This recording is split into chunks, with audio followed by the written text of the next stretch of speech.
This is your weekly moment of growth. Hey guys, this week's moment of growth is a little bit different. Last week, I did a live on Facebook with one of the keynote speakers from Growth Now Movement Live, Susie Miller, and we talked about how do you Corona-Proof your relationship, because we are now forced into close quarters with our loved ones, and there are tips and tricks to not only save it, but improve it. And I think you guys are going to love this conversation. Obviously, the formatting is a little bit different because it was on Facebook Live, but the information is priceless. So make sure you check it out. I would love to hear from you and let me know what you think. I think it's a really good conversation. Susie, I'm so excited for this conversation. Number one, it's so important to have this conversation right now. Obviously, you're somebody who I admire in the relationship space. You're one of the keynote speakers at my event come now September, fingers crossed, right? And so I wanted to dive into what's happening right now with this epidemic, with coronavirus, how it's affecting us as individuals, but also how it's affecting us as couples and how we can thrive in this time instead of kind of fall apart. But let's take a minute and just tell everybody watching. We have 5 people right now, so hopefully it continues to grow. But tell people watching, yeah, please say hello. I'm so bad at this live thing because I'm a podcaster. Drop a hello, say hello, ask questions about relationships or whatever as we go along. But Susie, why don't you introduce who you are today, and then we can get into how people can improve their relationships. You're great, Justin. Thanks for having me on. I'm so excited to be here. Hi to the folks on here. My name is Susie Miller. At Susie Miller 5 is where you can find me on Instagram. That's kind of where I'm spending a lot of time. And also it will link you to Facebook where I'm doing lives. I am a relationship and communication expert. I have spent 30 plus years in the field of working with people. 25 as a professional, 5 as a volunteer, as a young mom, as a young couple. My husband and I live actually in a tiny house on the road. We'll be married 37 years in June, 3 adult kids, 1 beautiful grandson. I do a lot of training, coaching, executive leadership coaching for nonprofits, for corporations, and for high-performing individuals to help them thrive in the relationships that matter most. Because as we all know, life is all about relationships, and we are not born with any relationship skills. And so if we can get some relationship skills, then the things that the relationships that matter go more smoothly. And I'm a firm believer that if you want to succeed at work, you got to be successful in relationships. If you want to succeed at home, you got to be successful in relationships. And so I teach and train and speak. I have a book on it out, and let's see, is that good, Justin? Is that all about me? No, that's wonderful. And obviously, I have a podcast, I write for big publications. I do all the things, right? I do all the things. So Jackie said this is a great topic, and I think that obviously there's a lot of relationships experts out there. That's no secret, but you're truly the expert in what's happening right now, because you've chosen to live in tight quarters with your husband for however long it's been at this point. 3 years in July. Yeah, and you guys travel around, so it's not like, okay, I have this escape of this world that I've built over my lifetime. It's just you guys learning how to cohabitate in these tight quarters. And obviously you guys go out when we can and do all those things. But at the same time, what has that been like for you? And what effects are you seeing that with other couples right now during this whole entire coronavirus thing? It's a great question, Justin. So yes, 3 years ago, my husband and I decided to sell all of our stuff and hit the road at that point, it was a travel trailer, about 240 square feet.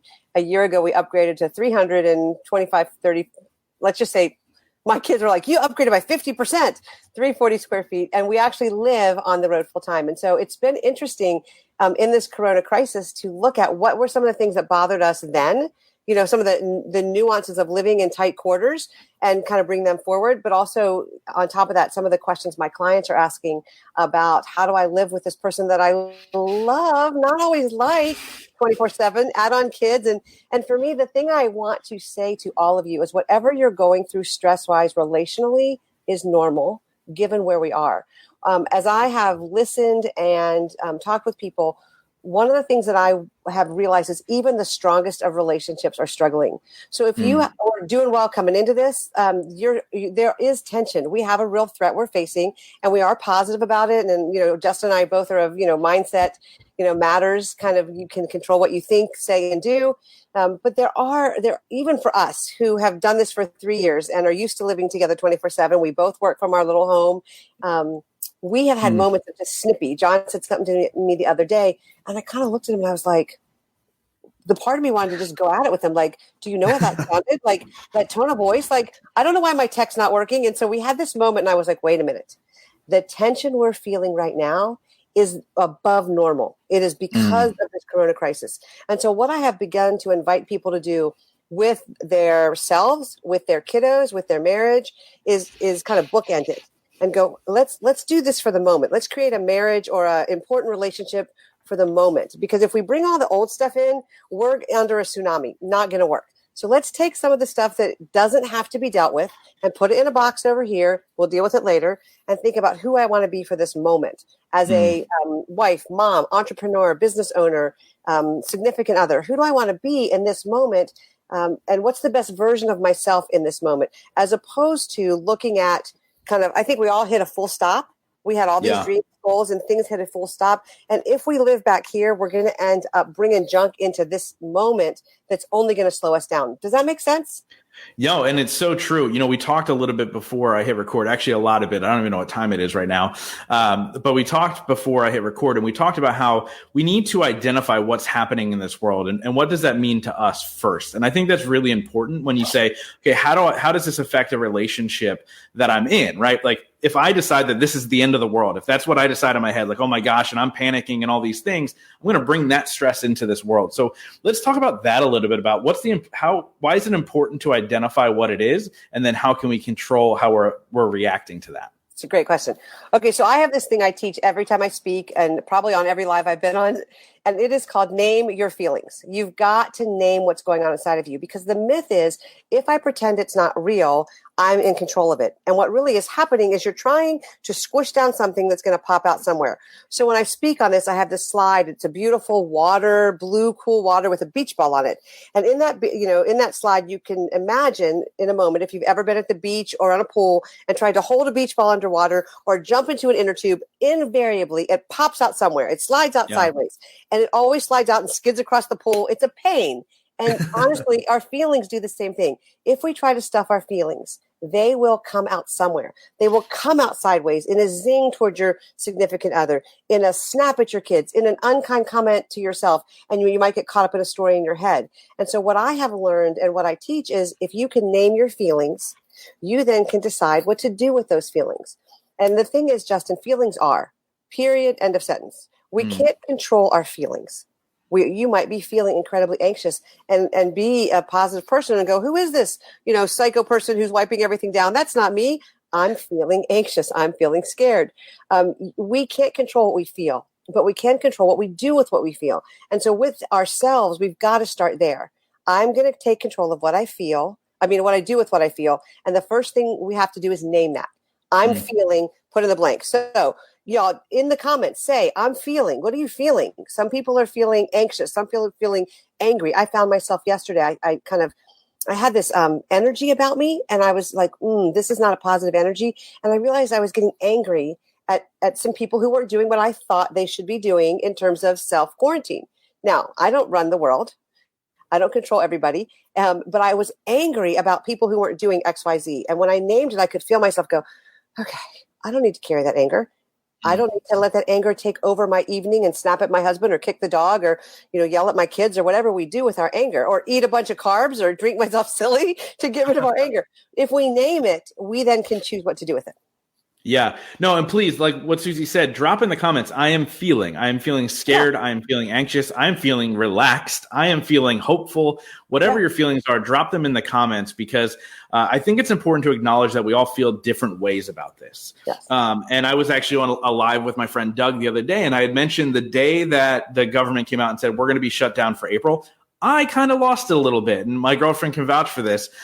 I actually was like, oh my gosh, how am I going to do this? Because I'm a very social person. I love my friends. I love being out with them and doing things. And I started to freak out. But I also knew that was just like you said, it was a feeling. In that moment, that's who I was. And the next morning I woke up and I was like, okay, let me reassess. How can I be grateful for this opportunity right now to then whatever? And that's what created that video that I like to say had a little bit of virality to it. Virality, is that It's just starting, yeah. Yeah, and so I think the main thing is we just have to acknowledge that and then move forward. Obviously, sometimes we allow our feelings to then affect how we treat our significant other. Correct. So how do we stop it from getting there but before we unleash on them, how do we serve that in ourselves first, and then have an open conversation about it? So one of the things I think that we need to do is, after we name our feelings, we have to kind of negotiate our needs. And everybody's having different needs and feelings at this point in time. And invariably, two people in the same house are usually not on the same page as to even how to be careful, rules about kids. I mean, this happens apart from coronavirus. There's disagreements with spouses or significant others or people in your house.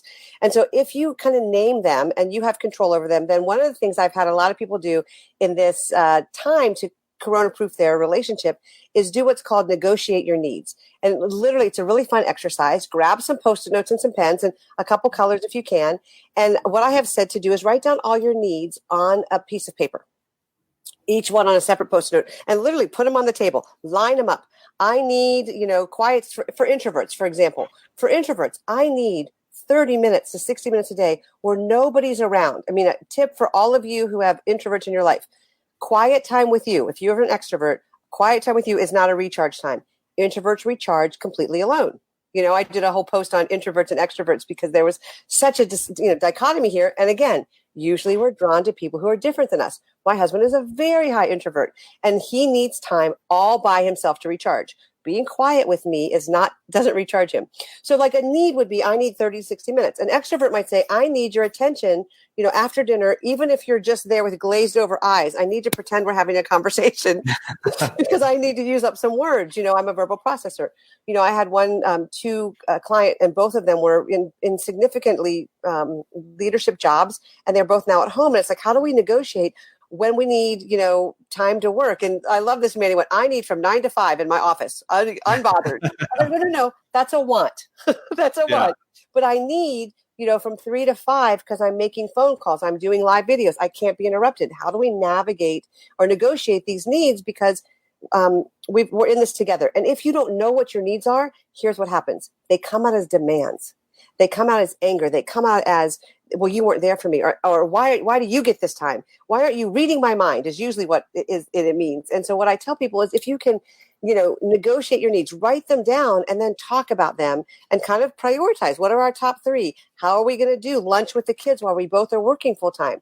What if one of us is in a really good mood and the other one comes in and says, I'm just so devastated by it. How do we handle that? And I think what I want to recommend, what I want to recommend is that you talk about that. What are our needs? What are my needs? What are your needs? What are our kids' needs? What is our business needs? And you can use different color Post-it notes. And then you can kind of look at them in kind of 3D Technicolor and make some, priorities. Like, these are my top 3. These are your top 3. Can we agree on those? I think when we begin to do that kind of tension of unmet expectations dissipates. Does that make sense, Justin? No, it makes total sense. And I love it. It's really just about, communication. And obviously in this moment right now, it's going to either make or break couples, families, relationships, whatever the case may be. It's going to make or break people. And so how can you make sure this is making you, even if you went into coronavirus lockdown, being kind of iffy with your significant other, how can we turn the page and rewrite the script of what we were already writing before? I like that. I think one of the things, and that Justin and I did talk about this beforehand, was the question, what does this make possible? I have seen families, like Justin mentioned, going for walks together, connecting. One of the things I did in a marriage training recently was, sit down and hold hands with your spouse or your significant other. I mean, when was the last time you just spent that time physically connecting together, for 15 minutes, while you're watching the kids play in the backyard, or after dinner while you're doing your thing, let them do the dishes. And we used to go for a walk, my husband and I, and just literally hold hands, because that physical connection does remind us of who we were. And so one of the things I think is really important is that you have these moments of remembering us. This is the us that one day you couldn't wait to live with this person. This was a person you couldn't live without. This is a person that you thought everything they did was amazing and wonderful. And now all those things that they used to do that were amazing and wonderful, bugging the crap out of you. And so I think you have to do little things like that to connect and remember us. Like, you can't really be mad at somebody when you're holding their hand. Another thing I think is really important in this time of connecting and communicating, especially in communication, is giving each other the benefit of the doubt. So we are all kind of at kind of the waterline's high. We're all working on our very last nerve, and it's really easy to assume the worst of the person that we're involved with. And I think if we pause and say, how do I give this person the benefit of the doubt? So for John and I, the other day when he snapped at me, like I said, I really wanted to go at it and be like, really? You're the tech guy, come help me. And I thought, okay, wait a minute. The benefit of the doubt is he's had a hard day. He probably doesn't mean this the way I took it. Let's take a breath and let me ask him, hey, when can you help me deal with my tech issue? And literally, he prompted to tell me what I should do right then. Have you tried this? Have you tried this? Have you tried this? I'm sure you can figure it out. And I bit my tongue, again, benefit of the doubt, and went, okay, I've tried all those things, and I came to you for help because I've tried all the things I wanted to do. But in that moment, instead of it escalating, by giving him the benefit of the doubt, I was able to believe the best of him. And I think one of the things in remembering us that we do is we believe the best of the people we're with, not the worst of them. Because once you start this catalog of the worst, it's really hard to back it down. I love that. And, you posted something on your social media. I think it was on Instagram and Facebook and all that stuff. But what you guys did the other day as a couple to make sure that we're not blowing up for no reason. Like, I find myself at times stressed about work stuff and stressed about travel and stressed about all these things. And then I realize I'm really short with everything else. Like, if something else bothers me, I'm going to snap at that person who just bothered me. Right. And so I really loved what you guys did as far as, especially in this time where you can't escape, you can't go out and go with friends or whatever. No, so let's escape. Let's talk about that no talk activity that you guys did and why it was such a powerful activity. So one of the things you want to, and this goes back to negotiating your needs. Remember, I said my husband's a really high introvert, and I was kind of angsty, and I just knew that any conversation of any kind, dreaming about what we're going to do later, it wasn't a good time to talk. And so what we decided to do was play cards. So we went outside, we had our little cocktails, and we just played cards. And, there was some laughter, there was some razzing about, who was winning. And in that time, we got to connect and be together without the tension of figuring something out, dealing with something hard, talking about anything that had any, meaning. And what was interesting is, as we were playing cards, what did come up was, hey, what games did you play as a kid? Hey, what would your favorite card game be? Hey, if we had, time to discuss and talk and dream, we could do that. But at the same time, he looked at me, and literally is what happened. After about the third question, he said, it really is a no talk time. I was like, oh, right. Okay. Introvert, back up. Extrovert, back up. And we just played cards. And I think that goes back to, do we know each other? Are we willing to hear, listen, learn each other, and really make it a place where, for him in that moment, what I know of him is that he could play cards without conversation. And as much as I might want conversation, kind of loving him well in that moment was, it's okay that we're not going to have conversation. Let's just enjoy the card game. And once I made that flip in my mind, I was really present to the card game, and I did win. That's the key. And I know he's probably 2 feet away from you, and he just heard that, and he's like, hey, but honestly, like, it's amazing that you can.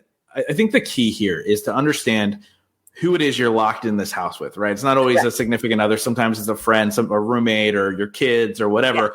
Yeah. Understand who they are and what they're going through as well in this moment, and reflect on that before we react. I think that's super key. Now, I'm really big on actionable tips. What can people do to, whatever, like, what are steps people can take right now to truly, what it says scrolling on the bottom, how can they Corona-proof their relationship, and what steps can they take right now to make sure that they're safe at the end of all this? Okay. So one of the things Justin just said that I want to go back to is we can choose how and I would use respond. We have a reaction. We have that visceral reaction. We don't have to live from that reaction. So one of the things I would invite everyone to do, and that I'm working on, it's a muscle I'm working on. I'm really sad it's not a defined physical muscle, but it's an emotional muscle that helps us. And it is, how do I want to respond in this moment? My reaction is this. So let's go back to the card night. I could have taken that personally and been like, hey, I need to talk, or what about me? But I thought, no, I want to respond differently. I want to respond in a way that lets him know I see his needs too. For kids, one of the really important things is to know your kid's personality. So one of your kids might be really cranky because they need to get away. They need to be alone. One might need more time with you. And so in that moment, even though our reaction tends to be knee-jerk, that knee-jerk reaction that you have when they reflex, that's the word, when they knock your knee with a hammer, that instant, because we have that, pause, pay attention to all that's going on and go, how do I want to respond? I want to respond as a patient mom.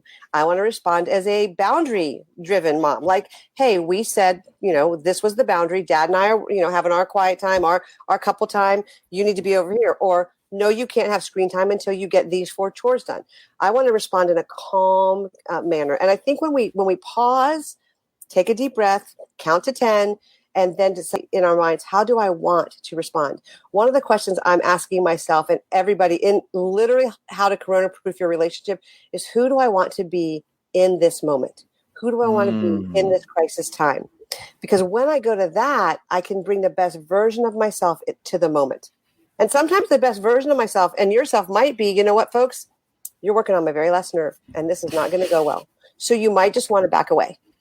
But that's a response. That's not a screaming mother or screaming, spouse or screaming friend who goes, get out of my face. So I think when you can do that, I want to respond in this way. So that's the first thing I would do. Begin to be more aware, pause and pay attention to yourself, to what's going on inside of you, and think, who do I want to be? How do I want to respond in this moment? Because that will change the trajectory of any conversation or interaction you're having rather than just reacting. I love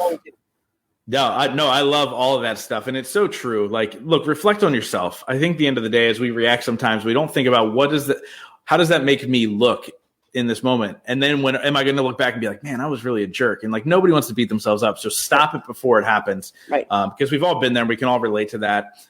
We've not all been in this Corona world that's happening right now, but we have been in that instance. And so I appreciate that. Susie, is there anything else you want to add before we wrap all this up?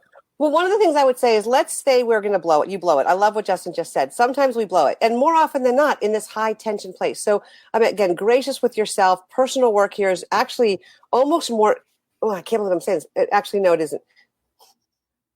Personal work here is the most important thing you can do, because who you bring to any situation is going to help your relationship. So as much as we're talking about relationships with others, it all begins with your relationship with yourself. That is a drum I beat all the time. So let's say you blow it. Let's say you snap at the kids, you don't give your spouse the benefit of the doubt, you're mean to your friend who you're quarantined with. Have the guts to say, I'm sorry. 2 of the most powerful and most important words in a relationship are, I'm sorry.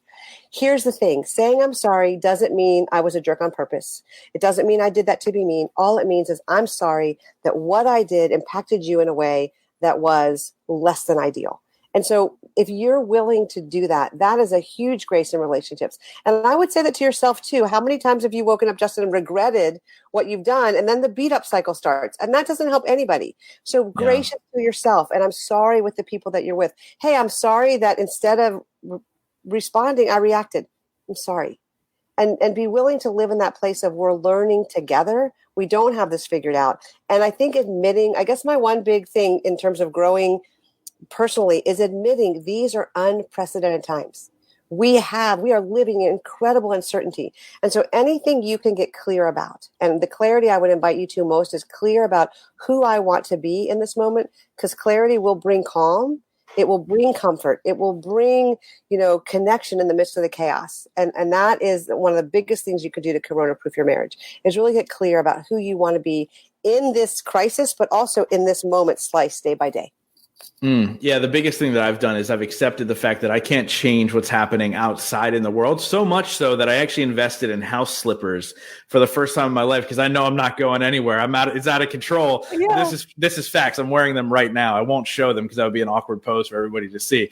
But look, we just have to focus on what we can control, and that's ourselves. Right. And so I love the fact that we had a constant stream of people watching this as we were doing it. If you guys are watching this on the replay, drop a comment, say hello, and let us know that you're taking the actions in your life to get a little bit better, right? To improve the relationships versus letting them kind of slip away. But Susie, thank you so much for coming on and sharing your wisdom with everybody here. Also, if you guys are now catching the end of this and you don't have time to sit in front of a screen for another 25 minutes and watch the whole thing, this will go live on the podcast as well. So make sure you check that out. And make sure you check out Susie on all the platforms at Susie Miller 5. Great to follow on Instagram for tips and tricks. Check out her book, which is picked up by a new publishing company. I forget the lingo. It's actually going to come out. Morgan James has picked up my book, so it'll come out in the fall. But if you go to my website, susiemiller.com, there's a free communication course. You can connect with me there. There's lots of options for ways to get more information and a lot of free resources to help you through this. Yeah, and she's an incredible human being. Make sure you also, look, Growth Not Movement Live is happening. Hopefully in September 25 to 27. Susie will be there. Come out and connect with her there. gnmlive.com for ticket information. But look, we understand there's uncertain times right now, but do the best to invest in yourself, love the people around you, and that's the most important part. Susie, thank you so much. You're so welcome, my friend.